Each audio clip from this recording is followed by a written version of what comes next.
Give us like a bio of like where you guys started, I guess. Yeah. So, a lot of people just know our former project, which is called Candy Claus, which started in like 2008, 2009 or so. So it's been about, what, 7 years almost now that it started. And we kind of did that for a long time. It had a collection of many members, mainly all of our friends. Like at one time there were 8 people in the band, and we even like toured with 8 people in 2 cars, like across the U.S. Like there were a lot of people, and just kind of since then, pretty much everyone except for Ryan and I have moved away.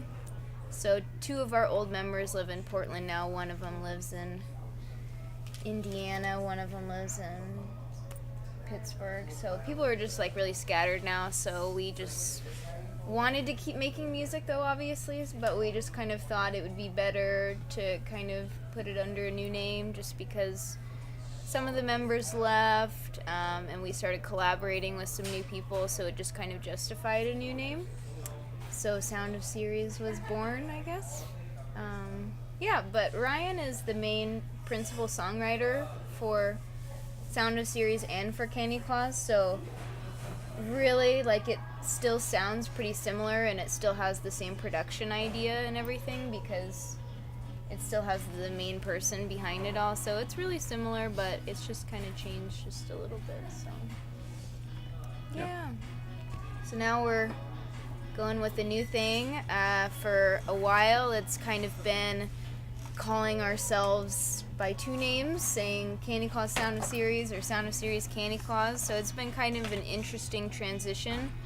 I would say primarily the reason we've kept Candy Claus on it at all is just so that our fans know that they should still come to the shows because they'd still like it. And we still play a few of the songs live, but it really is like a new project, and it really soon is going to be all about Sound of Ceres, and Candy Claus next year will not really be mentioned with it at all.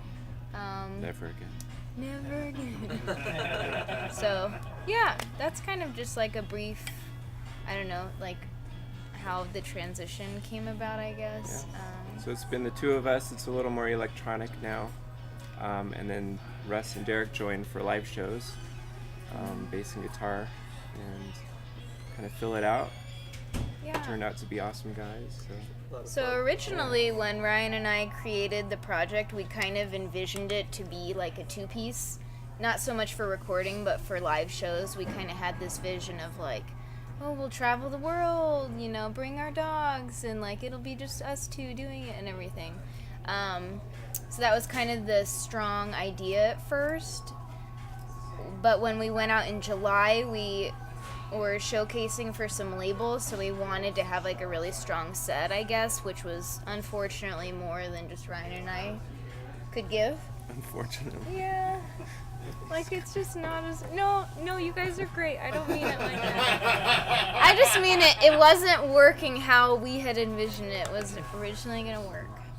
So we hired them on kind of for July and said, like, let's try it out, see how it goes.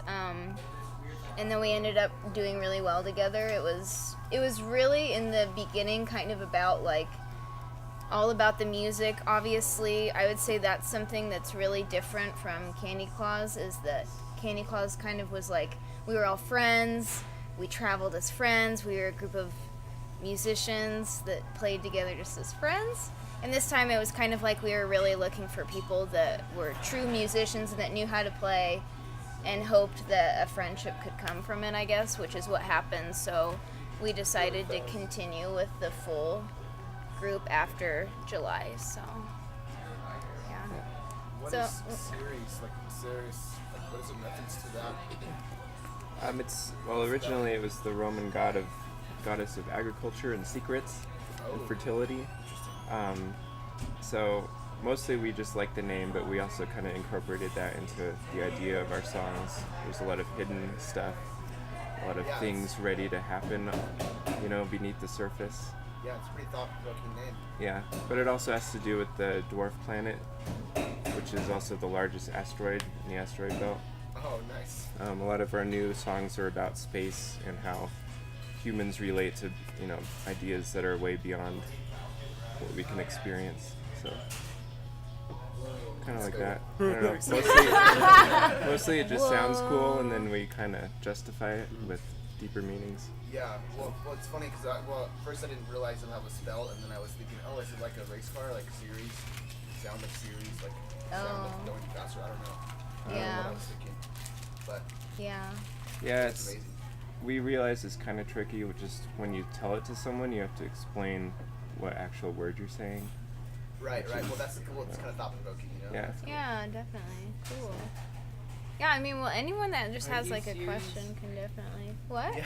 Are you serious? I guess That's technically on the last Candy Claus album, there were like 3 characters: Ceres, the White Seal, Calypso, the girl, and the Deep Time. Ryan was the Deep Time. But yeah, I was Ceres on that album, so that also kind of had to do with like, oh, it should be Sound of Ceres because I'm the primary singer, so it just kind of like made sense. So yeah. You talked about doing showcases for like industry guys. Is that what the deal was? Yeah, so we really wanted Sound of Ceres to be kind of on a bigger label than what Candy Claus was on.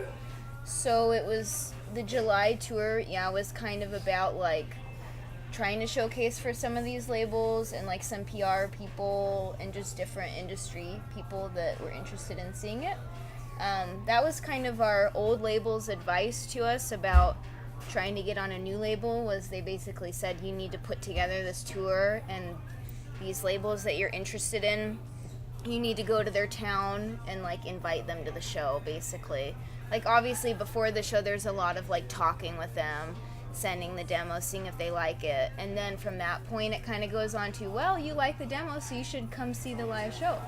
Because it's really rare that a label will sign a band without seeing them live first.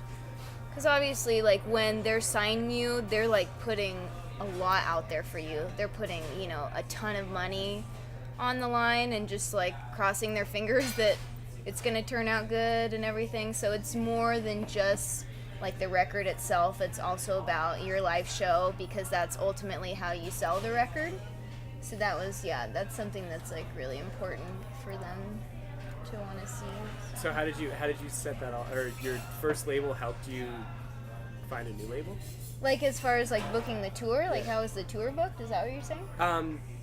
Yeah. Well, how did you get in touch with those new labels? Oh, okay. How did you make that? So really, I would say, so if we start like way back from the beginning with Candy Claus, like it's really at first about just like playing a bunch of shows and just like getting your name out there. Like first playing a bunch of local stuff, and then like honestly booking your own tours like outside of Colorado. Like you definitely don't want to be just like a Colorado band, like play a lot of local shows, get a strong local base first, and then definitely branch out, book your own tour across the US. Like it's super easy, you just kind of get in touch with different venues, give it a try, and a lot of the times it'll work. So, or if you have a friend that's in a band that already has a tour booked, like see if you can be their opening act or something, like whatever the circumstances are.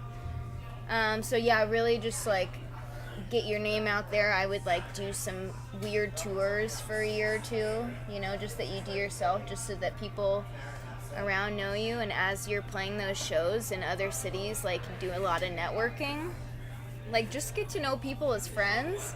I would say that's like been really important for us in like making these new connections, and like getting people on our team and stuff is really just about like trying to just be like a normal person with everybody and have people just be your friends. So, and like it's really cool when you can start off a relationship like that, even if it's somebody that you think is like way above you or kind of has power over you. Like just really like approach it like you're on the same level, and yeah, just like totally network when you're playing shows, And eventually, you know, you'll meet people, like make new contacts, and those contacts can then put you in touch with the people you'd want to be in touch with, I guess.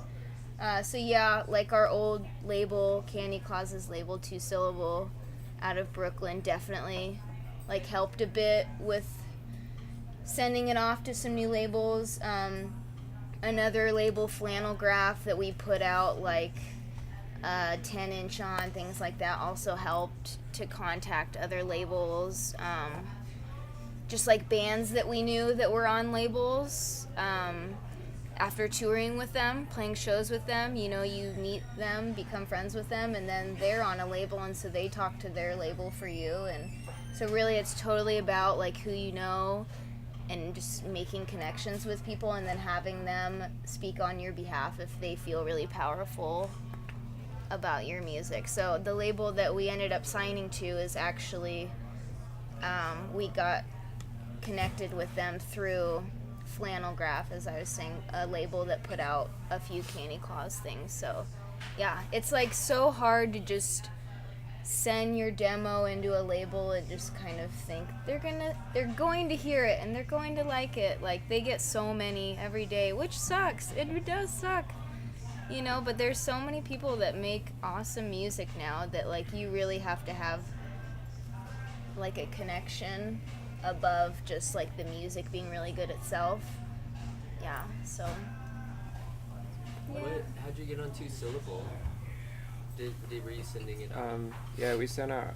I just made our first album and sent it to all my favorite labels, and I think it was a guy at Secretly Canadian gave it to his friend in Brooklyn, who was starting like a really small label, and that was 2-syllable. So it kind of worked just to like send it out there, and then someone liked it enough to hand it off to a smaller label.